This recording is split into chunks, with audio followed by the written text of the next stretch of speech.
ಒಂದು ಹೆಜ್ಜೆ ಕೂಡ ಸರ್ಕಾರವನ್ನು ಬಾಯಿ ಬಿಡಿಸೋದಾಗಿರ್ಬೋದು, ಮತ್ತೊಂದಾಗಿರ್ಬೋದು, ಸರ್ಕಾರವನ್ನು ಇಕ್ಕಟ್ಟಿಗೆ ಸಿಕ್ಸೋದು ಅಂತಾರಲ್ಲ, ಇಕ್ಕಟ್ಟಿಗೆ ಸಿಕ್ಸೋದು ನಮ್ಮ ಮಾಧ್ಯಮಗಳ ಭಾಷೆ ಇದ್ದಿರ್ಬೋದು ಬಹುಶಃ. ಅದು ಇಕ್ಕಟ್ಟಿಗೆ ಯಾಕೆ ಸಿಲಿಸ್ಬೇಕು ಅವ್ರು ಮಾಡಿದ್ದ ವಿಚಾರಗಳನ್ನು ಅವರಿಗೆ ಕನ್ನಡಿ ಹಿಡಿಯೋದಕ್ಕೆ, ನೀವು ಇಂಥ ಕೆಲಸಗಳನ್ನು ಮಾಡಿದಾರಲ್ಲಪ್ಪ ನೋಡಿ ಅಂತ ಹೇಳೋದಕ್ಕೆ ವಿಪಕ್ಷಗಳು ಸಂಪೂರ್ಣವಾಗಿ ಫೇಲ್ಯೂರ್ ಆಗಿದ್ದಾವೆ.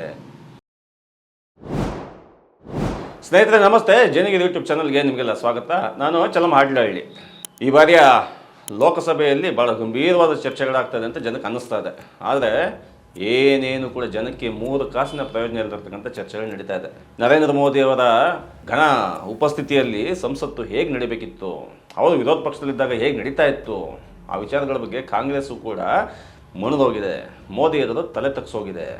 ಮಾತಾಡೋದಕ್ಕೆ ಮಾತ್ರ ಚಂದವಾಗಿ ಮಾತಾಡ್ತಾ ಇದ್ದಾರೆ. ಅವ್ರ ಬಗ್ಗೆ ಒಂದೇ ಮಾತಾಡೋ ಬಗ್ಗೆ ಮಾತಾಡ್ತಾ ಇದ್ದಾರೆ, ನೆಹರು ಬಗ್ಗೆ ಮಾತಾಡ್ತಾ ಇದ್ದಾರೆ, ಏನೆಲ್ಲ ಮಾತಾಡ್ತಾ ಇದ್ದಾರೆ. ಆದರೆ ಇವರು ಕಂಪ್ಲೀಟಾಗಿ ದೇಶದ ಜನರ ಬಗ್ಗೆ ಮಾತನಾಡುವಲ್ಲಿ, ಸರ್ಕಾರವನ್ನು ಮಾತನಾಡಿಸುವಲ್ಲಿ ಕಾಂಗ್ರೆಸ್ಸು ವಿಫಲ ಆಗೋಗಿದೆ. ಒಂದು ವಿಷಯ ನೋಡೋದಾದರೆ, ಮೊದಲನೇದಾಗಿ ಮೊದಲೇ BJP ಅಜೆಂಡಾ ಬಂದಂತೆ ಈ ಬಾರಿ 10 ಮಸೂದೆಗಳನ್ನು ಅಂಗೀಕಾರ ಮಾಡ್ಕೊಬೇಕಾಗಿತ್ತು. ಈ ಮಾತುಗಳ ನಡುವೆ 10 ಮಸೂದೆಗಳು ಅಲ್ಲೂ ಕೂಡ ಹಣಕಾಸಿಗೆ ಸಂಬಂಧಪಟ್ಟಂಥವು. ಹಣಕಾಸಿಗೆ ಸಂಬಂಧಪಟ್ಟವಂಥವು ಅಂತಂದರೆ ಆ ಹಣಕಾಸಿನ ವಿಚಾರಗಳು, ಆ ಬಿಲ್ಗಳು ನೇರವಾಗಿ ಜನಸಾಮಾನ್ಯರಿಗೆ ಸಂಬಂಧನೇ ಪಡಲ್ಲ. ಪರೋಕ್ಷವಾಗಿ ಹೆಂಗಾಗುತ್ತೋ ಗೊತ್ತಿಲ್ಲ. ಪರೋಕ್ಷವಾದ ವಿಚಾರಗಳ ಬಗ್ಗೆ ಭಾಳ ದೊಡ್ಡ ಆರ್ಥಿಕ ತಜ್ಞರುಗಳು ಮಾತಾಡ್ತಾರೆ, ಅರ್ಥವಾಗದೇ ಇರತಕ್ಕಂಥ ಎಕನಾಮಿಕ್ಸಲ್ಲಿ ಅವ್ರಿಗೆ ಕೇಳ್ಕೊಬೇಕು, ಸುಮ್ಮನೆ ಆಗಬೇಕಷ್ಟೇ. 10 ಬಿಲ್ಗಳು ಪಾಸ್ ಆದವು ಅಂತ. ಅದಂತೂ ಯಾವುದೂ ಕಾರಣಕ್ಕೂ ಆಗಲ್ಲ. ಇಲ್ಲಿ ಭಾಳ ಮುಖ್ಯವಾಗಿ ನೋಡಬೇಕಾಗಿರೋದೇನು ಅಂತಂದರೆ, ನಮ್ಮ ಕಾಂಗ್ರೆಸ್ ಸರ್ಕಾರ ಅಥವಾ ನಮ್ಮ BJP ಸರ್ಕಾರ ಅಥವಾ ಇತರೆ ಎಡಪಕ್ಷಗಳು ಮಹಾಗಠಬಂಧನ್ ಸರ್ಕಾರ ಇದೆಯಲ್ಲ, ಇವೆಲ್ಲ ಇದಾವಲ್ಲ, ಇವ್ಯಾವೂ ಕೂಡ ಈ ಸರಿ ಲೋಕಸಭೆಯಲ್ಲಿ ತಮ್ಮ ಸಾಮರ್ಥ್ಯ ಏನು ಅಂತ ತೋರಿಸೋದ್ರಲ್ಲಿ ಫೇಲ್ಯೂರ್ ಆಗೋಗಿದ್ದಾವೆ. ಯಾರೋ ಒಬ್ಬ ಆಮ್ ಆದ್ಮಿ ಪಾರ್ಟಿಯನ್ನು ಮಾತಾಡಿದಾನೆ, ಅವನೊಂದು ಸಣ್ಣ ಕ್ಲಿಪ್ಪಿಂಗ್ ಇದೆ, ಕೇಳ್ಕೊಂಬನ್ನಿ.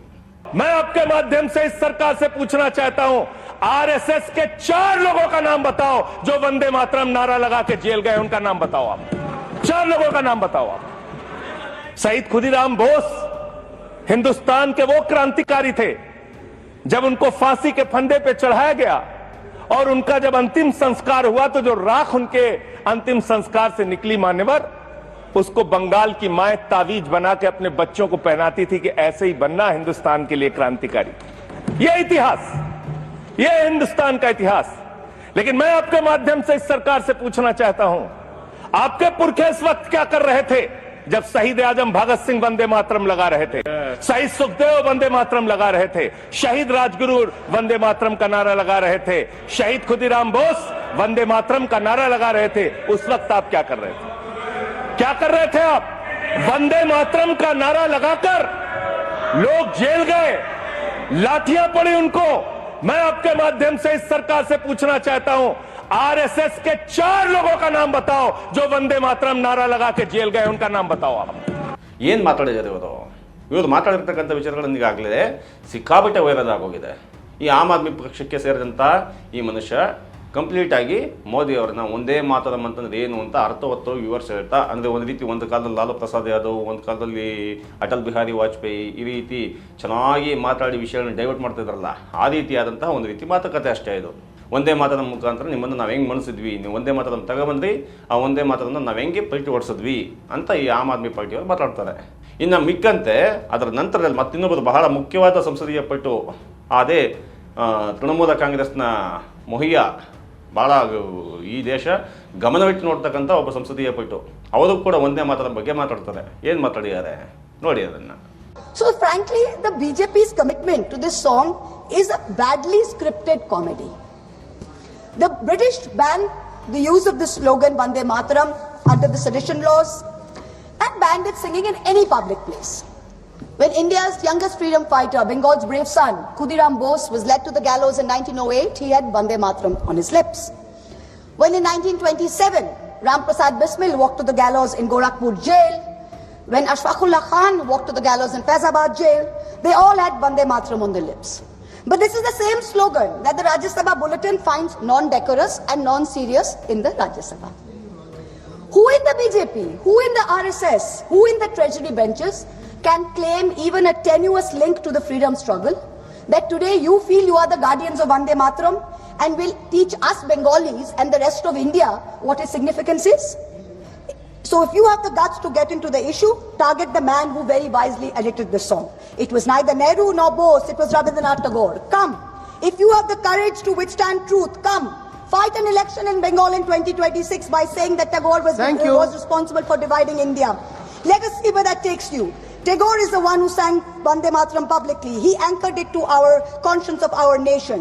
It was Bengal's clarion call. It is no jumla that the BJP can expropriate before an election.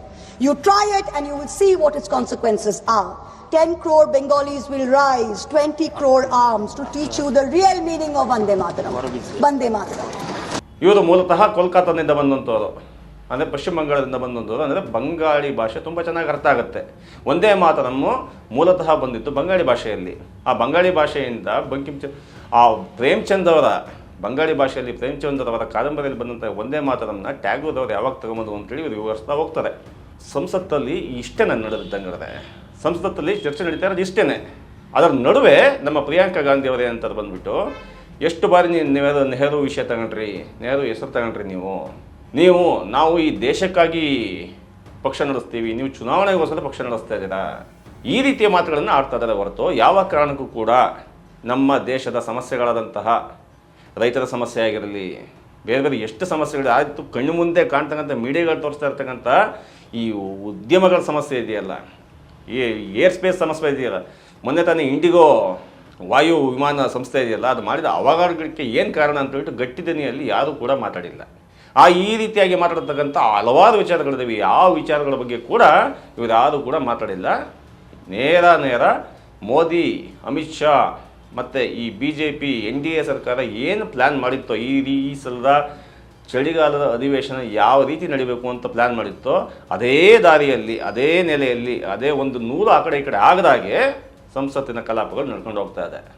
ಅಲ್ಲಿಂದ ಮುಂದಕ್ಕೆ ಒಂದು ಹೆಜ್ಜೆ ಕೂಡ ಸರ್ಕಾರವನ್ನು ಬಾಯಿ ಬಿಡಿಸೋದಾಗಿರ್ಬೋದು, ಮತ್ತೊಂದಾಗಿರ್ಬೋದು, ಸರ್ಕಾರವನ್ನು ಇಕ್ಕಟ್ಟಿಗೆ ಸಿಕ್ಸೋದು ಅಂತಾರಲ್ಲ, ಇಕ್ಕಟ್ಟಿಗೆ ಸಿಕ್ಸೋದು ನಮ್ಮ ಮಾಧ್ಯಮಗಳ ಭಾಷೆ ಇದ್ದಿರ್ಬೋದು. ಬಹುಶಃ ಅದು ಇಕ್ಕಟ್ಟಿಗೆ ಯಾಕೆ ಸಿಲಿಸ್ಬೇಕು ಅವ್ರು ಮಾಡಿದ್ದ ವಿಚಾರಗಳನ್ನು ಅವರಿಗೆ ಕನ್ನಡಿ ಹಿಡಿಯೋದಕ್ಕೆ, ನೀವು ಇಂಥ ಕೆಲಸಗಳನ್ನು ಮಾಡಿದಾರಲ್ಲಪ್ಪ ನೋಡಿ ಅಂತ ಹೇಳೋದಕ್ಕೆ ವಿಪಕ್ಷಗಳು ಸಂಪೂರ್ಣವಾಗಿ ಫೇಲ್ಯೂರ್ ಆಗಿದ್ದಾವೆ. ಬಿಹಾರದಲ್ಲಿ ಮಾತ್ರ ಗೆದ್ದಿದ್ದಲ್ಲ, ಅವರ ಗೆಲುವು, ಮೋದಿ ಅವರ ಗೆಲುವು, ಮೋದಿ ಮತ್ತು ಟೀಮ್ನ ಗೆಲುವು ಈ ಸಲದ ಸಂಸತ್ನಲ್ಲೂ ಕೂಡ ಮುಂದುವರ್ಕೊಂಡು ಹೋಗಿದೆ.